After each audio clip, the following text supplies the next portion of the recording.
Hi guys, it's Dom here from Soundsfare Magazine and Gimme a whole year.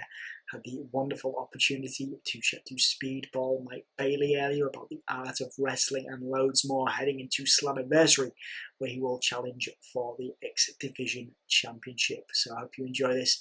Thank you very much for watching and we'll see you soon. Oh yeah.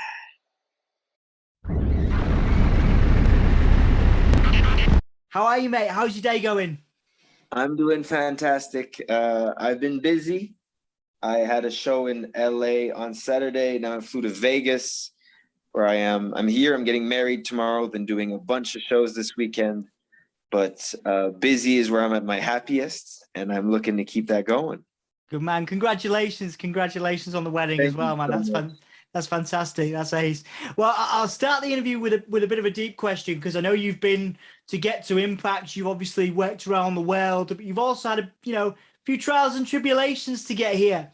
And the definition of this word means different things to different people. So to Speedball Mike Bailey, considering where you are now, about to get married, and considering where you were a few years back, what does success mean to you? Success means making a difference in the world, which sounds kind of far-fetched for a professional wrestler to say. But I truly feel like professional wrestling is a beautiful art form and that people really benefit from the connection that is made during a pro wrestling show, as well as from, learning and participating in professional wrestling and getting to share that and getting to change lives and make people happy is success to me. And so the more visibility I have, the more I can spread my message, the more lives I get to touch, the happier I am, the more successful I feel. So yeah, no, it's been a very successful year so far. Yeah, man, absolutely. I think that's one of the most interesting things about you as well. You've obviously got your content and you put out stuff on your YouTube channel around, preparing for wrestling matches. And it very much does seem like an art form to you. Has wrestling, or have you always considered wrestling like an art form?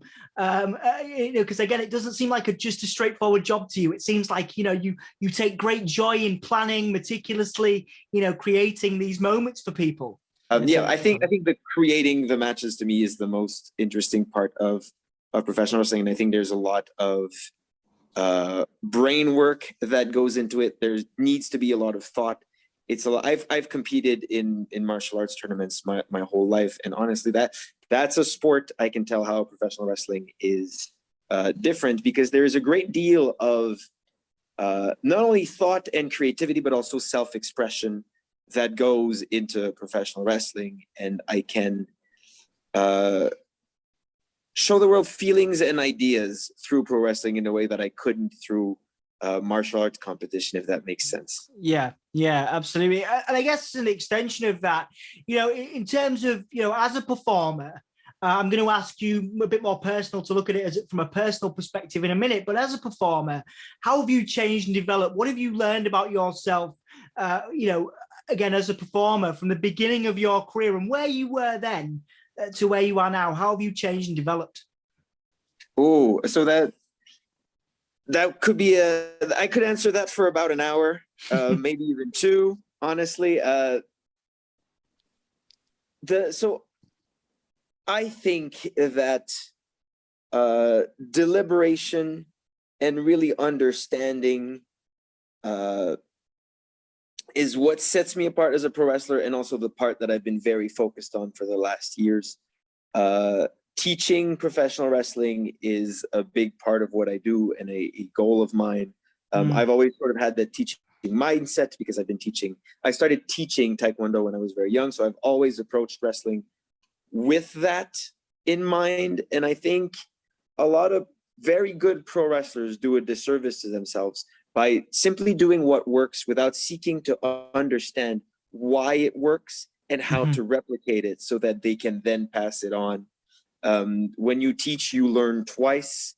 And I think that, so that's super important, but really the amount of care that goes behind a pro wrestling match is, I think, undervalued. Maybe people don't know how that works, but in order to have a good match, the best match possible, getting the gears into my brain and starting to think about it and develop ideas and focus on what I'm going to create, that starts ideally weeks before the match. But also who I am as a pro wrestler and what makes up the blocks that go into my matches, that is something that I've been cultivating in ways that I can replicate and make better and change little details over my whole career. Again, that art form progressing and developing, I get a real sense that that's, again, it's like it's going to constantly change and develop as you do as well. Yeah, absolutely. I mean, pro wrestling is as similar to anything else. It's similar to stand-up comedy. It's similar to music. It's similar to script writing, in the ways that nothing just happens. Everything happens because of something else, and something led you to that moment, and you used it rather than just create it and let it happen. Yeah, absolutely. Taking a moment away from sort of, again, that performer side of who you are, again, personally, you've had to deal with a lot of struggles in your, career to get to this point and to be where you are now. We'll talk a little bit about Slammiversary and your plans coming up, but how have you changed as a person? Because I'm guessing there is a difference. There is a big difference between who you are as a person outside of the ring to who you are in the wrestling ring. So how, from a personal perspective now, how would you say you've changed and developed? Do you know, that's a hard question. That's one that I've not been asked before. So traveling will do that to anyone, but it seems very obvious. But you understand how to contextualize, and you need to understand, like, in a very philosophical life sense, what people have gone through that has brought them to where they are. And I'm a lot more understanding in that way of whenever someone says something that I might, not agree with or not like, trying to understand why they're saying it and what has brought them up to this point. To bring it back to professional wrestling, I think one of the main things that I've learned from spending 5 years traveling all around the world is context. And pro wrestling happens in a certain way because the audience dictated that it would. Pro wrestling on television is very different from pro wrestling in front of a live audience. Pro wrestling in Mexico is very different than pro wrestling in Japan. And there are like cultural differences that make up those reasons that then impact the style of wrestling.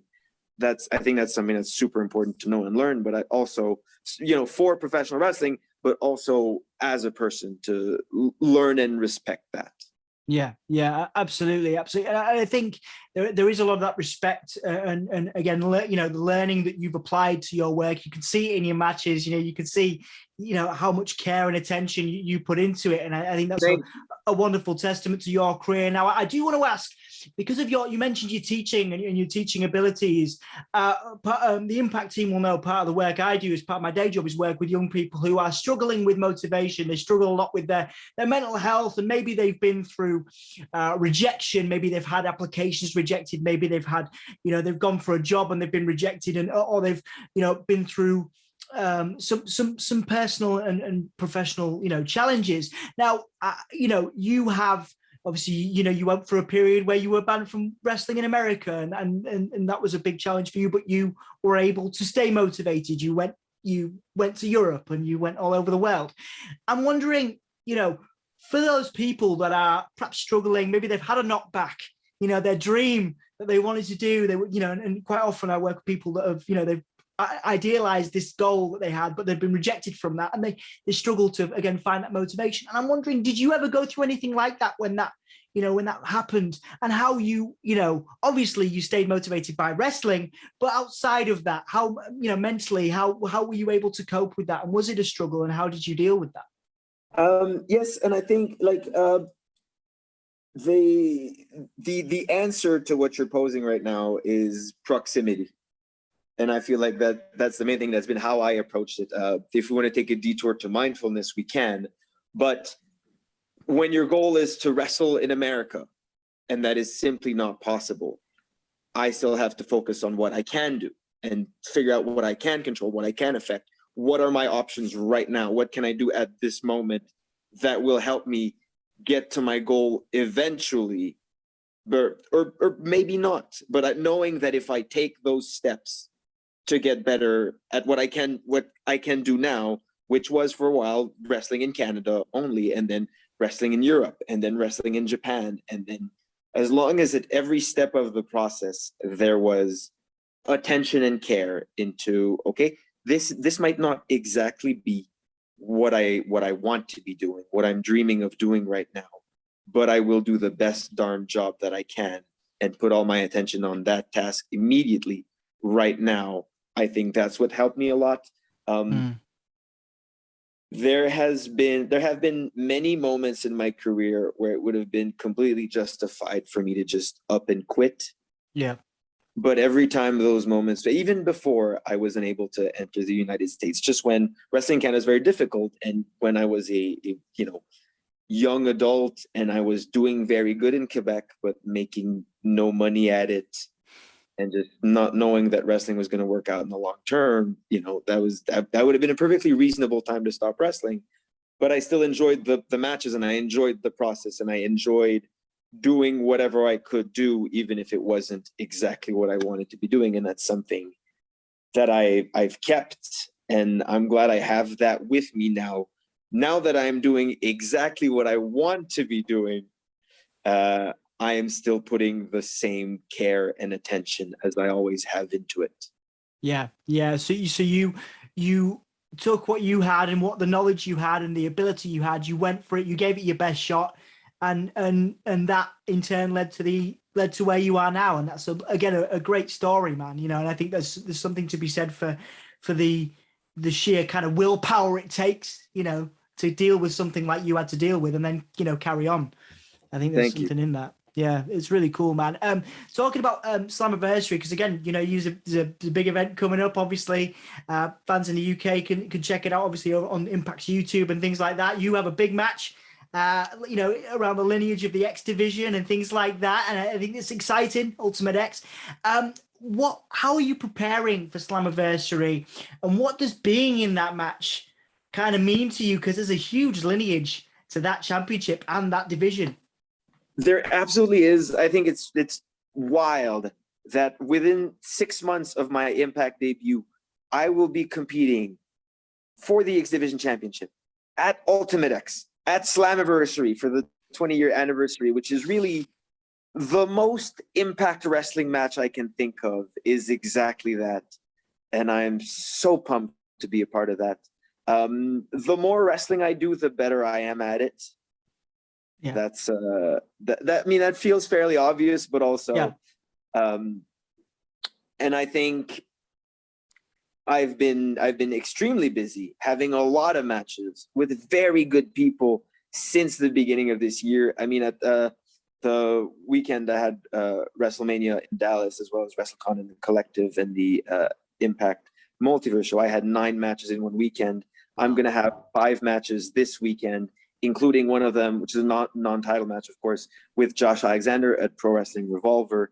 And I don't think there's a better way for me to get ready for such a big match as wrestling as much as possible and staying injury-free. Yeah. On wood, that's always a priority, but Fingers crossed for you, man. I mean, the Ultimate X it's an uncomfortable match, you know what I mean? It's different. And I guess you've competed all over the world in many different matches, but is there any anxiety there? Do you get anxious? It seems like from what I've read of your previous interviews that you're not an anxious guy. You're pretty ready. You're practical with regards to your preparation. Do you get anxious in these new situations or not? Well, here is my thought, right? I am, of course. It's terrifying. Okay. Yeah. I think it's the best word, but there is a lot that I can do to prepare for it. And on the Impact YouTube channel right now, there is a Best of Ultimate X video that I have watched, will watch again. I've watched a lot of Ultimate X matches. I had the chance to have a chat with Alex Shelley, who is facing Trey Miguel. But his experience, he's been in loads of them, and he and I had a conversation about exactly what it's like. So I'm doing everything I can to get ready. Can you ever be ready for Ultimate X? Yeah. That's the question. I think no, it's a completely, it's a beast. It's terrifying, but I'm doing everything that I can. Absolutely, man. Absolutely. Well, I'm sure a lot of your fans in the UK are very excited to see you in that match. What is your message to people over here? You've wrestled everywhere you can think about in the UK as well. You've been around. You know, you haven't just wrestled in one or two locations over here. You've been in Yorkshire. You've been all over the place. So, what is your message to fans here in the UK who have supported you and will continue to do so no matter what the result is at Slammiversary? Yes. Well, obviously, thank you so much for your support. That means the world.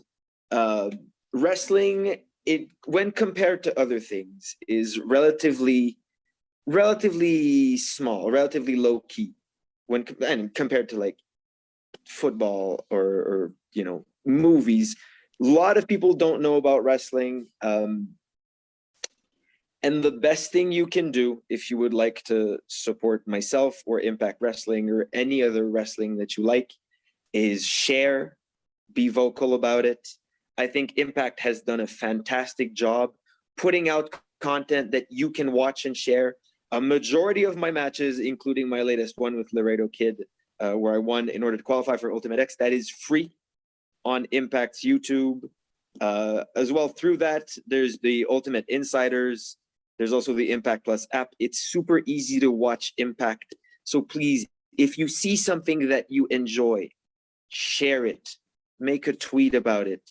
Make a post. Tell your friends. There's this Mike Bailey match out right now. Here's the link. Please watch it and know that I will forever be grateful for all your help. Awesome, man. Awesome. A couple more questions to finish then. A couple of your favorite memories in the UK. Obviously, again, you've been to a lot of places that other wrestlers may not have been to. So have you got any favorite memories and things that you'd like to share? Maybe a couple in the UK? Yes. So the most fun I've ever had in a pro wrestling match is a match I had with the person I'm marrying tomorrow, Veda Scott. It was at Riptide in Brighton. It was two of us versus Club Tropicana, and the whole match plays out like a ridiculous 30-minute wrestle opera that is absolutely the most fun I've ever had. And I will always cherish that. As well, Veda and I have wrestled in Edinburgh together, which is one of our favorite places in the world. Also, God, so now I'm just listing off too many, but yeah, seminars in the UK has been a good one, and the amount of wrestlers that not only enjoyed my matches, but took my advice, applied it, and were more successful for it. And then the fact that I can always go back and look at England and see, oh, this person I was able to help them out, and now they're doing fantastic, is always wonderful. But yeah, tremendously. Oh, sorry. Two more, real quick. One, Dudley Zoo, where Dudley Zoo stayed in Wolverhampton or Coventry. Yeah. In Wolverhampton, we're able to go to Dudley Zoo and have a really good time there. The other one is Warwick Castle. On our first trip to England, we went to Warwick Castle. Super touristy. Yes, and the bird show as Warwick Castle is wow. one of our favorite things ever in the world. Wonderful, man. I hope you get back and get to see some of that stuff together as well at some point. I'm sure it'd be, again, lovely to hear some of those memories as well. And before we finish then, the plugging bit, obviously we have Slammiversary. People can check that out online, obviously the Impact channels. But for you personally, you have your YouTube. I don't want to put words in your mouth. Where do you want people to go? What would you like to plug? I'm at Speedball Bailey on Twitter and Instagram. Those are, Twitter is probably the main one where I try to guide people to all my other stuff as much as possible. If not, Speedball Mike Bailey on YouTube. I have vlogs and interesting videos. Twitch.tv/Speedball Bailey. We watch wrestling. I have people from all around the world. I watch matches. One of my favorite things that happens on my Twitch is when someone a wrestler shows up in chat and goes, "Hey, I had this match. Can we watch it?" And then I'll watch it and give my thoughts. And that's always great. But breaking down and just being a nerd about professional wrestling with my community on there is one of my favorite things. So please go there if you have the time. Amazing, amazing, Mike. Well, thank you so much, and congratulations for tomorrow to you both. And yeah, I wish you the best of luck for Slammiversary and beyond as well, mate. It's a pleasure to talk wrestling with you, and thank you so much for your time today. Really appreciate it. Thank you so much. By the way, really appreciate the questions and your the way you approach this interview means a lot to me. No, of course, man. Like I say, big fan of your work. I think, and a lot of people are. You know, you hear it in the UK as well. You know, a lot of people have a lot of love for your work and ethic and stuff. So again, thank you so much, dude.